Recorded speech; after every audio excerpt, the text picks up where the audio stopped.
What is up, guys? I hope y'all are having an amazing Tuesday. I really just wanted to kind of pop on here really quickly and just talk about something that I guess that I would consider myself passionate about.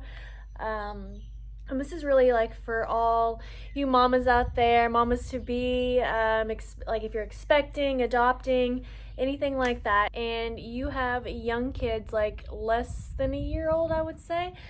Um, and also for dads, like dads to be dads that have like young kids also. This is also for you. And I know this is a little bit different than what I feel like I'm used to like putting on my page, like putting on my channel. But I also think that's incredibly important to share. And before I get started to what I want to talk about, I just want to preface this by saying I am not in any ways like a pediatrician. Obviously, like I am not a like certified sleep coach or expert, but I'm just speaking on experience and what I've experienced and what other people have experienced doing this too. So, getting right into it, I'm talking about your kids' sleep habits, sleeping through the night. I get a lot of compliments on Brooks and how he is like very calm, very chill, like very like mild mannered, and also with Benea. Like even now he's 3 years old, and Brooks is 5 months old, closer to 6 months old, and they, in all honesty, are very good, like mild mannered, mild tempered kids, and I 100% believe that it is because we put them on a sleep schedule when they were very young. I like within weeks of being born. And like I would always get compliments and everyone would be like, "Oh, you're so lucky that he sleeps through the night." Like my baby is like 2 years old and he still wakes up throughout the night, or my friend's kid like is 6 months old and he wakes up 3 times a night still. And they would always tell me that I was like lucky, and at first it got to the point like with Benea especially, they're like, "Oh, well, actually like we took the time and like we sleep trained him, you know." And I know people don't like mean anything by it, you know, like people don't even know that like sleep training your kid is an option. And it honestly kind of sounds bad, like you're sleep training, like you're training a little baby. But I mean, it's really like it's what it is. Like you have to like train them to sleep. But so everyone would always like compliment I guess me or the kids on that, and it got to the point where I just stopped like correcting and was like, "Oh yes, thank you, like we are very lucky." But then I recently got the same comment, and once again I was like, "Oh, okay, yeah, thanks." And then it occurred to me, like, people don't know like how, like what sleep training is, and if I can help like some mothers like get a more restful sleep and like put their kids on a schedule, then like why wouldn't I, you know? Because there is freedom in structure and being on a schedule. So first and foremost, I recommend this book to every single mother I know. It's called On Becoming Baby Wise. To every mother, assuming mother, anyone adopting, anyone that is expecting like a little baby to be in their life anytime soon. This book this was recommended to me whenever I was pregnant with Benea, and like she had told me, I don't remember who it was, but she was like, "Oh yeah, I did this with all my kids and they were sleeping through the night when they were like 2 months old." And I was like, "Okay, well I definitely want to do that." So I got this book, like literally, oh my god, there's a bug. Okay. I literally got this book for like $13 off of Amazon, and it has literally been life-changing. It's all about, like I said, like structuring your kid's day, putting them on a schedule, like a strict, like by the minute schedule. So I guess the premise of the book is to put them on a schedule of they wake up in the morning, and as soon as they wake up, then they eat. And as soon as they eat, then they have awake time. And then they nap again. So it's sleep, eat, wake time, sleep. So, and I guess that's like a 3-hour window. So, for example, like Brooks wakes up at 8 a.m. and he goes to bed at 8 p.m. So he sleeps 12 hours a night, which is amazing. And he is about to be 6 months old, and he's been doing this for the past 2 months. So his schedule right now is he wakes up at 8. I feed him at 8, and then he is awake until 9:30 when he goes and naps again. And then he wakes up at 11, and then I'll feed him, and then he'll nap, or he's awake, and then he'll nap at 12:30, and then he eats at 2. So I feed him like roughly 5 times a day, and in those like 3-hour like windows. And honestly, like, it has made it to where it is possible for me to get work done, for me to plan out my day of what just for me to like plan out my day. And it has been a lifesaver. And of course, like, he didn't start off that way whenever he was a newborn. I think I fed him on demand for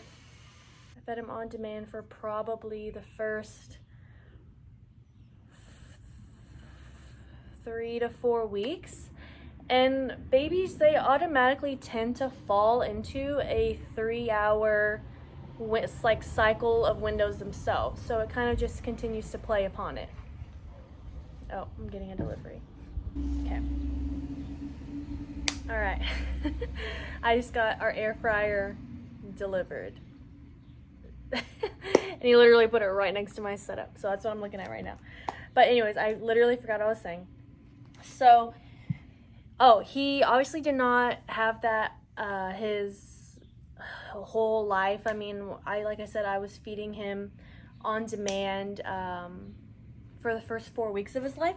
And then I think from there it went from like 8 feedings a day. So that would include like 2 night feedings. And then as they get older, they require less feedings. And they just have more like efficient feedings throughout the day. So, and then it went to like 7 and the 6, and then now we're at 5. And then eventually, like whenever he's 6 months old, he will be eating like whole food, like real food that we make, and he'll also be breastfeeding on top of that. Okay, so now that you see how the sleep schedules or sleep cycles are scheduled, there is the training part that you have to do personally to implement that into their lives. So I know as well as anybody how hard it is to hear your baby cry and you just want to like console them immediately. And like literally it's like our instinct to do that as mothers. So it's gonna kind of make what I'm telling you a little hard to do or process. Oh God, there's a bug. But it's just something that you have to be very open to. So this book is a proponent, I don't know, but kind of an advocate of the cry it out method and how you get them trained. So like babies, they have like their internal alarm clocks and it wakes them up like at that certain time, which prompts them to cry and us feed them, you know? But as babies get older, they're not always hungry. Like when they wake up, you know, they just wake up and cry. And because we don't know like what they need, we will automatically feed them. And if we keep doing that, then that's what they're going to keep doing. So the cry it out method is whenever your baby wakes up in the middle of the night, their internal alarm goes off and they wake up and start crying, and you are supposed to leave them there and just let them self-soothe and cry it out, and they will stop. And then the next night they will wake up again, but they will cry for a shorter amount of time. So if the first night they cried for 10 minutes, I know it seems like a long time, they cry for 10 minutes, the next night they'll cry for 5. And then the next night they'll cry for 2. And then the next night they won't even wake up. And that is exactly how it's done. That's how it's been done with Benea, with Brooks, with anybody that I've recommended this book to, which has been a lot of people. It has worked for all of them. And I know it is really hard to hear your babies crying, but if you think about it, you are ultimately doing this for them and for yourself. Because if you're miserable, like waking up, not getting restful sleep, then you're just going to be frustrated the next morning. You're going to be tired, and then that's going to waterfall into like your family life, you know? And also it's for the babies, because babies are like so fussy like during the day when they're tired. Like you might think they're hungry, but in reality they just need like a good restful sleep. And like I said, I'm not an expert, but I have done a fair amount of research, and this book goes into depth a lot about it. So this is what I would recommend this book to anybody and everybody. And like I said, guys, there is structure, or there is freedom in structure.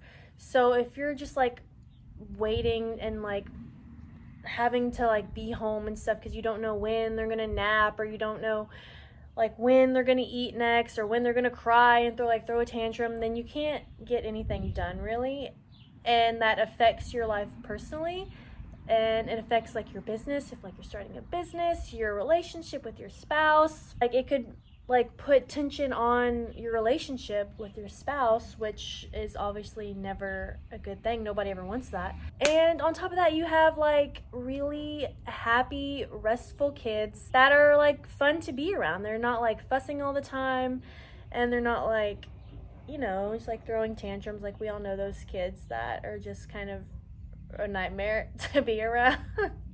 If you are desperate and like at the point where you are like willing to do whatever to get your kids to sleep, I would 100% recommend this book to anybody. And I have recommended this book to people, but they haven't done it, and then like you hear them like complaining about like, oh, my kid won't sleep through the night, like this and this, or waking up all the time.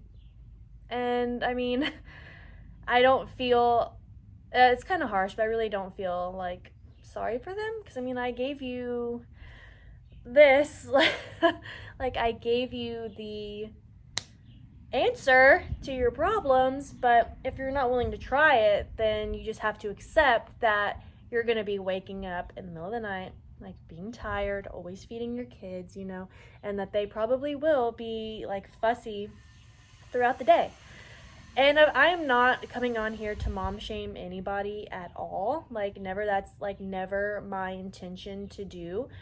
Because to each their own. Like if you absolutely cannot let your kid cry it out for like 10 minutes, then that is your personal preference. And I understand, because it is really hard. But I'm just saying, like, if there was a better way to do something, wouldn't you want to do it? I mean, and I know there are also some prideful moms out there that think the same thing, like, oh, like what we're doing is fine, you know, like we don't need to change anything. It's like, okay, that's fine, you know. But like I said, if there is a better way to do something, then would you not want to do it, or not want to try, you know? Especially like when it's not really like, you're not investing in like a lot of money, like you're not investing a lot of money for like a sleep coach or anything like that. I mean, this book was literally like $15 on Amazon, and they even have ebooks if you don't want to read it. But I would recommend getting the like paperback book, because it has like, let me find it. So like, as you see with this one, I have written in it, and it has been like so easy to just like write in it, like take a picture of it like on your phone so you have it, you know, so you can just like refer to it easily. So yeah, that basically wraps up this video. I hope nobody took this negatively, like that you need to change something. I just kind of want to like get the word out there for people that just literally might not know that sleep training is an option, you know. So yeah, I hope y'all enjoyed this video. Let me know if y'all try any of this out. And if you have any like questions, or if I can give you any advice, please do not hesitate to reach out at all.